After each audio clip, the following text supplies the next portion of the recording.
ကဘာမြေပုံပေါ်မှာအရှည်လျားဆုံးနဲ့အကြီးမားဆုံးသောလူသားတို့တိဆောက်ခဲ့တဲ့အဆောက်အအုံကြီးတစ်ခုကိုပြပါဆိုရင်လူတိုင်းကတရုတ်မဟာတတိုင်းကြီးကိုပဲပြီးမြင်ကြမှာဖြစ်ပါတယ်ဗျာမိုင်ပေါင်း13000ကျော်ရှည်လျားပြီးတရုတ်နိုင်ငံရဲ့မြောက်ဖက်နေဆက်တစ်လျှောက်တောင်တန်းကြီးတွေပေါ်မှာငကားကြီးတစ်ကောင်ကိုခံရထဲဝါစွာဖြတ်တန်းတည်ရှိနေတာဖြစ်ပါတယ်ဗျာဒီမဟာတတိုင်းကြီးကိုလွန်ခဲ့တဲ့နှစ်ပေါင်း2000ကျော်တရုတ်ပြည်ကိုပထမဆုံးစုစည်းခဲ့တဲ့စစ်ဘရင်ကြီးကွမ်ရှီဟွမ်လက်ထက်ကလေးကစတင်တည်ဆောက်ခဲ့တာဖြစ်ပါတယ်တရုတ်ဧကရာတီဟာဒီလောက်ကြီးမားတဲ့တတိုင်းကြီးကိုဘာကြောင့်ဒုက္ခခံပြီးတည်ဆောက်ခဲ့ကြတာလဲဆိုတာစိတ်ဝင်စားစရာကောင်းလာပါတယ်အဓိကအကြောင်းရင်းကတော့မြောက်ဖက်နေဆက်ကနေအချိန်မရွေးဝင်ရောက်တိုက်ခိုက်တတ်တဲ့ကြောက်စရာကောင်းတဲ့မွန်ဂိုလိုဟင်ဂျာမြင်းစည်းစစ်တီတွေနဲ့တောရိုင်းလူမျိုးစုတွေရဲ့အန်တရေကနေကာကွယ်ဖို့အတွက်ဖြစ်ပါတယ်ဒါကြောင့်ဒီတတိုင်းကြီးဟာ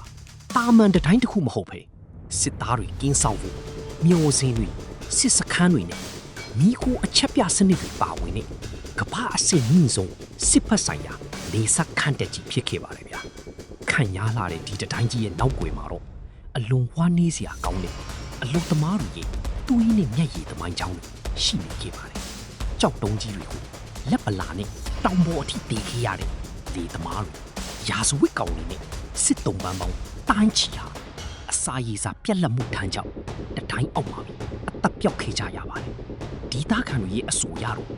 တီဆုံးသွားတဲ့အလုသမားတွေရဲ့ရုပ်အလောင်းတွေကိုဒီတတိုင်းကြီးရဲ့အောက်မှာပဲမြုပ်ထမ်းခဲ့ကြလို့ဒီတတိုင်းကြီးကို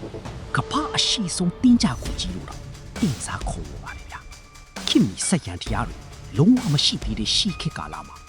ဒီလောက်ခိုင်ခန့်တဲ့တတိုင်းကြီးဖြစ်အောင်ဘလို့နည်းပညာတွေနဲ့တိဆောက်ခဲ့ကြတာလေ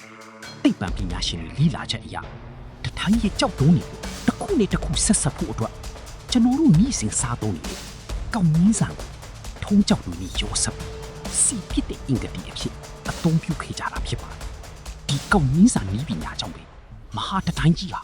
မလင်တန်းရီကြီးမှုထမ်းကိုနှစ်ပေါင်းထောင်ချီထိကြံ့ကြံ့ခံနိုင်နေခြင်းဖြစ်ပါတယ်ဗျာဒီနေ့ခင်မှာတော့မဟာတတိုင်းကြီးဟာရန်သူတွေကိုကာကွယ်တဲ့စစ်တတိုင်းမဟုတ်တော့ဘူးကပ္ပတဝမ်းကခီးသွားတန်းပေါင်းများစွာကိုဆွဲဆောင်နေတဲ့ UNESCO ကပ္ပအမွေအနှစ်နေရာတခုဖြစ်လာခဲ့ပါပြီ။ဆောင်းရာသီမှာနှင်းတွေဖုံနေတဲ့တတိုင်းအလှ။ဆောင်းဦးရာသီမှာတိကျွတ်နေတဲ့မိချာကတတိုင်းအလှလို့ဟာနေရသူတိုင်းရင်သက်ရှုဖြစ်စီပါတယ်